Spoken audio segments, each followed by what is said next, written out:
Hey everyone, how is everyone doing today? Let me just mute this and mute that.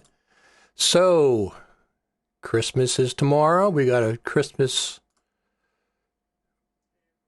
Merry Christmas from our friend in South Africa.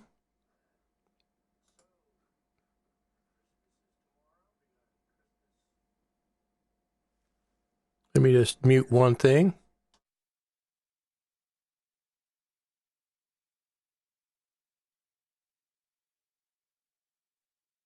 There we go. We should be back. Everything's muted that's supposed to be muted. Best I can tell. So, I hope everybody is going to have whatever do you celebrate, whether it's Christmas or Hanukkah or Kwanzaa, whatever you celebrate. If you go to the temple, I hope everybody has a great, great Christmas. Happy holidays, season's greetings this year. Who has, Justine says she has to rush off to the TV studio in South Africa. All righty. So I got some new features in the software that I'm using. One of them is really nice. It has a timer on how long the graphic will stay up if I put somebody's comment on. So right now it's defaulting to 10 seconds, which is completely fine. My name's Richard Taylor, in case anybody doesn't know. We haven't got to New Year's yet, but if you don't make it around between now, Merry Christmas and a Happy New Year's to everybody.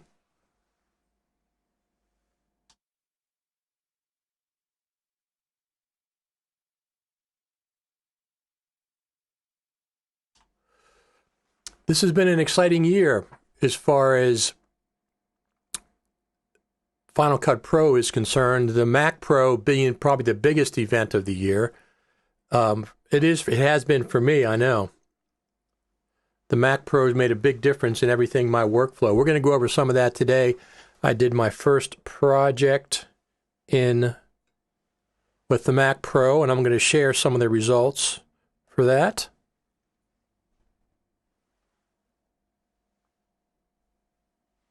Let me see if I can get that up here on the screen.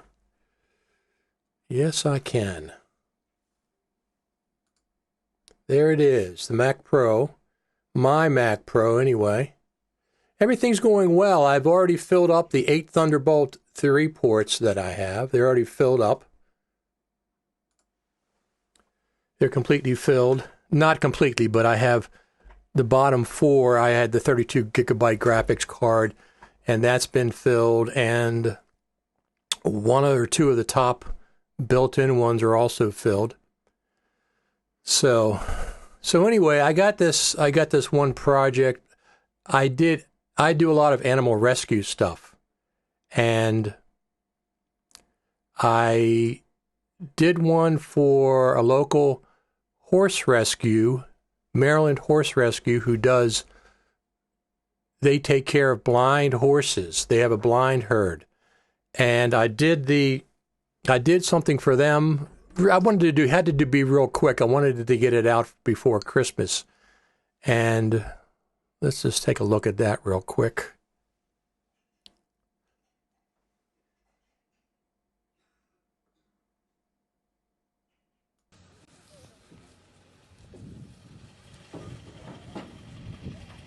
They got the blind herd. They brought him here. Poster children for trust and forgiveness, because so many of them come to us from abusive or neglectful situations, and we bring them in, and they learn to trust us. I mean, you saw them unloading. They loaded up on the trailers. We loaded 6 blind horses in 45 minutes. None of them gave us a fit. They trusted our handlers to get on the trailer. They trusted our handlers to get off of the trailer, to walk around the field and learn their new surroundings. They're amazing horses. They absolutely are. They can still be, the ones that aren't aged can still be ridden. They can be trained. They can learn to do so many things and be a wonderful lifelong companion for someone. That's amazing. Really just wonderful, loving trusting animals. Well, thank you from the community of animal lovers for taking care of these beautiful creatures. Thank you. We appreciate people following us and supporting us. And if you can't support us financially or physically, then support us with your good thoughts and your prayers, because our horses deserve it. So here, if you notice, 13,000 views in 23 hours. So it's got 13,000 views in less than 24 hours so far. That's a lot. That's a lot of views, that's for sure. So anyway, that was my first project with the Mac Pro. Filmed it on Saturday and started editing. I edited it in 24 hours. It's just a quick 6-7 minute video.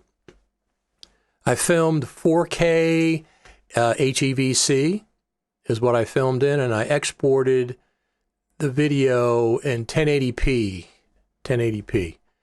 So the interesting thing was, I was on Twitter this morning and somebody was asking about the export times and stuff. So we're going to go over that. I have a bit of a movie, screen grab. Here we go. So this is the actual export process when I started. It is 7 minutes long, I believe. And we'll watch some of so there's the CPU working, the CPUs, I should say. And the actual exporting took 4 minutes for a 7 minute video.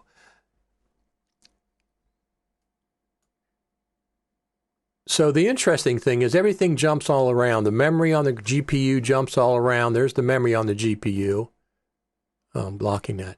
The memory on the GPU and then the processor on the GPU, they kept jumping around back and forth. One time one was doing something a lot, and then one time the other was doing more than the other. The CPUs, by and large, stayed fairly steady, and they, as you might expect, were not used as much. Let me go over here. So there's the CPUs right there being utilized. I have a 16 core, so there's 16, they're showing 16 there. You can see they're not being used that much during the export process. So the 7 minute HEVC video took 4 minutes to export. It changed. I had a color corrector applied to each clip, and an effect applied to some of the clips. And then I had, what else did I have? That's kind of like, and then of course edits some titles and stuff. So, and it changed resolution from 4K to 1080p and changed from HEVC to H.264. And like I said, it took 4 minutes for a 7 minute clip. It seems like that's pretty cool. There's the CPUs again.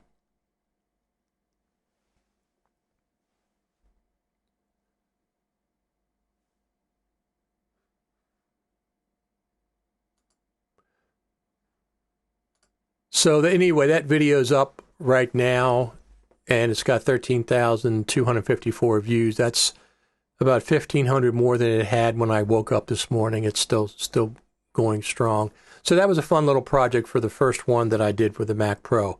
So one of the things that I did, and you'll be able to see this here, one of the things that I did was I shipped my iMac back to Apple because they gave me $1,400 on my iMac trade-in on the Mac Pro, which is one of the reasons that I used Apple. They gave 6% back on the card, and then they gave me $1,400 back on my 2017 iMac. Just an iMac, not a Mac Pro. But I took the OWC RAM out. They didn't want that in there. They're not going to use third-party RAM. I took that out of the iMac. They also did not want the keyboard or mouse in the packaging instructions. It said just the only things to include were the power cable, so that's all I included. So that's on its way back to Apple. I'll get that credit in maybe next week or so. That will be nice. People have asked me over and over again about my recommendations for Mac Pro. There's a couple of recommendations. I have a list of priorities to spend money on for the Mac Pro. Number one, get at least the 12 core. I would not settle for the 8 core. So I would get the 12 core first. I got the 16 core. I went one up from that, but at least the 12 core. The second thing that I'd recommend is getting at least a 1 terabyte SSD. I would not get the 256 terabyte SSD. And the reason is, I'll talk about that in a minute, because it's one of those proprietary things that Apple doesn't want you to mess with. They tie it securely to the T2 chip and don't want you messing with that. So even though it physically can be upgradable, it doesn't look like it's going to be very easy. It can cause problems. So get at least a 1 terabyte SSD. The next thing I would bump up would be the 48 gigabytes of memory rather than the 32. And the reason is because the CPU has a 6-lane memory, from what I understand, and it'll utilize 6 PCI. It'll utilize 6 memory cards better than it will 4. It can use 4, the base 4, 32 gigabytes, but it uses 6 more efficiently, from what I understand. So I got the 6. It's a $300 upgrade. I'm not worried about, putting third-party RAM in there to make up the extra 2. I am going to get third-party RAM. I'm probably going to get 2 32-gigabyte OWCs and mix it in with my 48. So that'll be cool, but I'll have to wait a little bit to do that. So the 2 32 gigabytes of OWC are $400, I think, $399, something like that. So that'll probably be my first upgrade, and I'll spring for that. So the next thing that I would get would be the 32 gigabyte GPU, because here's the reason.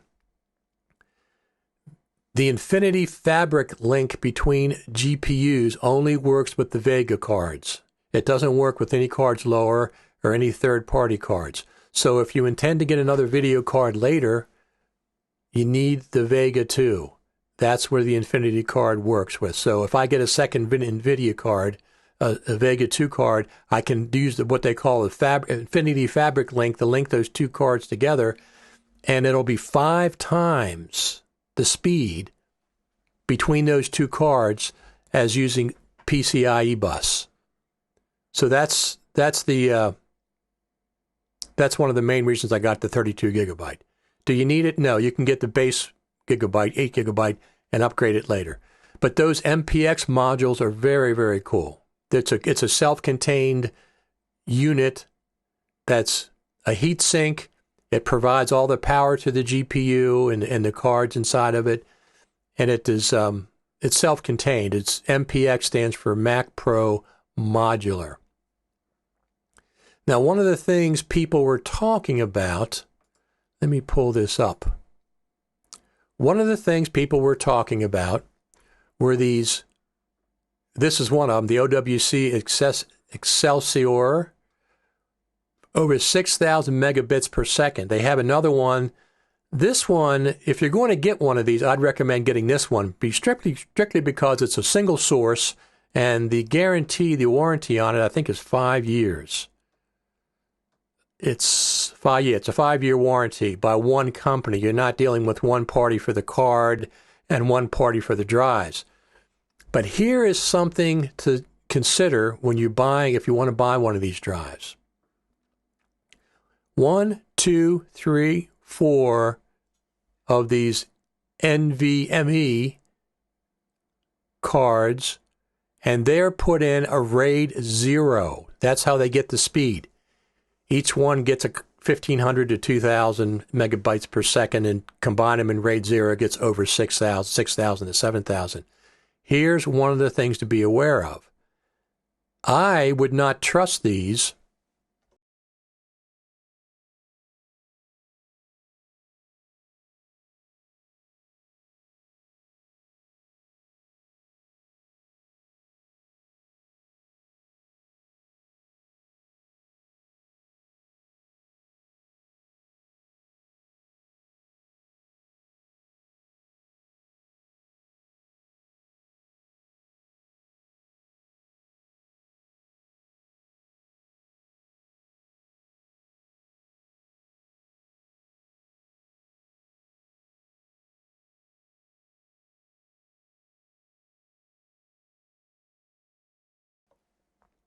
these chips can overheat if they're stressed for too long a period of time, and then their data transfer goes down.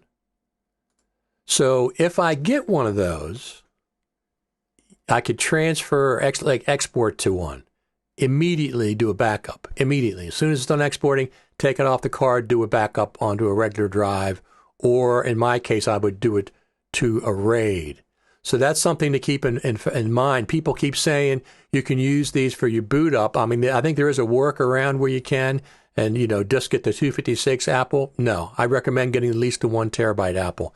And then you don't have to worry about doing tricks and, jumping through hoops to try to get things to work because you're fighting with the Apple's T2 card. Absolutely not. Let's see what else we have going on here. So, I think I'm not going to spend a whole lot of time here today. If you're a fan of indie roots rock music, I have a podcast out with over 2 hours of Christmas music right now.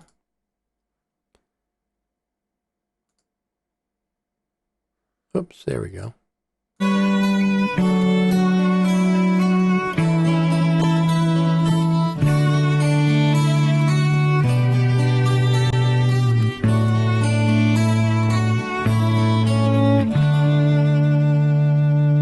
It's gonna be Christmas.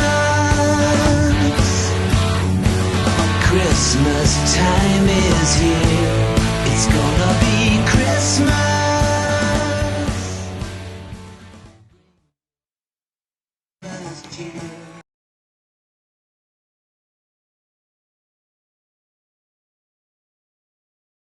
So that's my other podcast. Besides Final Cut Pro Radio, I have the one called Roots Rock Radio, rrradio.com.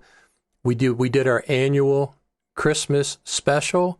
It's got 2 hours and 20 minutes of independent roots rock artists who do Christmas songs, some originals, some covers, and it has no commercials. It's a straight up Christmas music. And I'd like to know if anybody knows any of the artists on that podcast. Because the idea of Roots Rock Radio is we do independent artists. We do a couple of famous artists, but it's mostly independent stuff. So what else do we have? I think that's going to be it. We will... Oh, the other thing, here's something else. So the Mac Pro, as you all know... Let me just pull that up here. Let me pull it over here.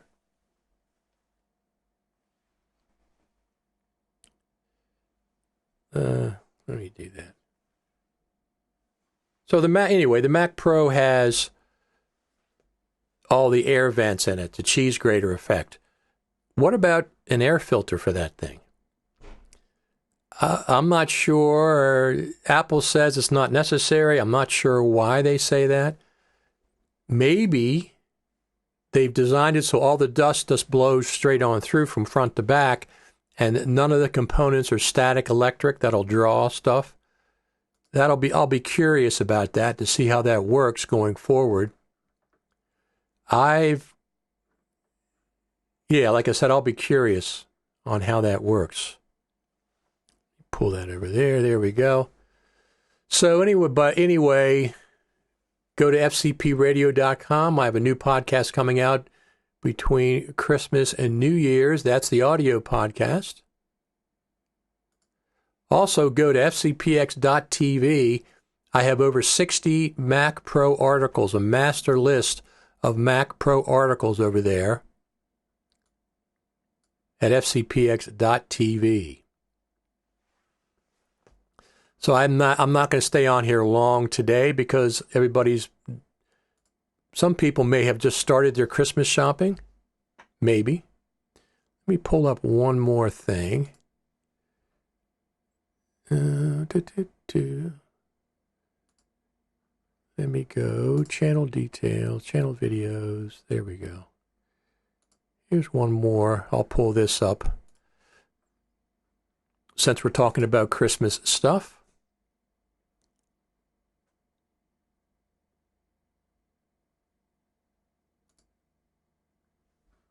Let me pull this up for everybody, just for just a minute.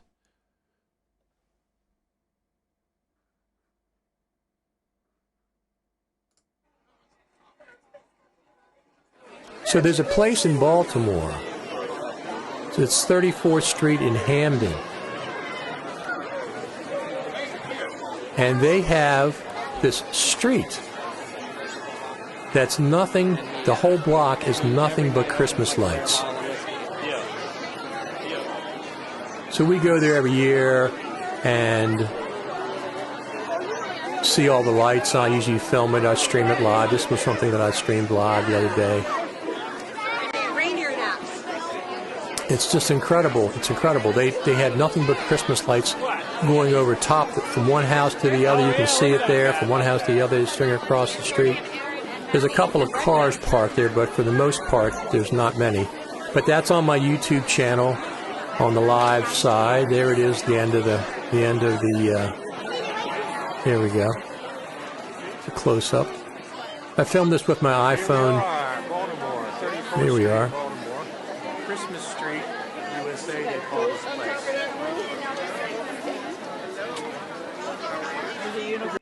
So anyway, you can see that on my YouTube channel. It's there if you want to watch, if you're in the mood for something Christmassy.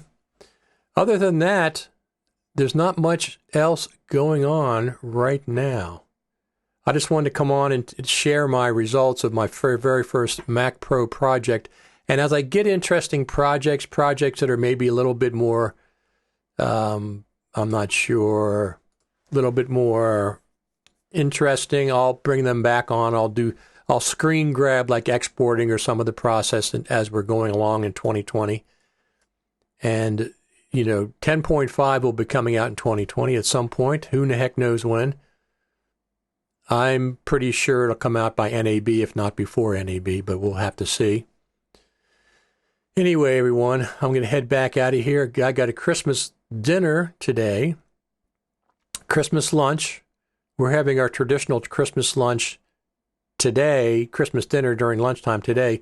We have a Christmas Eve party for the family tonight, and then we have Christmas Day lunch in Baltimore tomorrow. So we're having our dinner, our Christmas dinner today. But anyway, everyone, I just want to thank everybody for coming out and watching all these videos. These Final Cut Pro Radio TV live videos, we're probably close to 80,000 views at this point. We're going to be approaching 100,000, so that's very cool. But I appreciate you all coming out here. Hopefully we have a good time and learn a few things.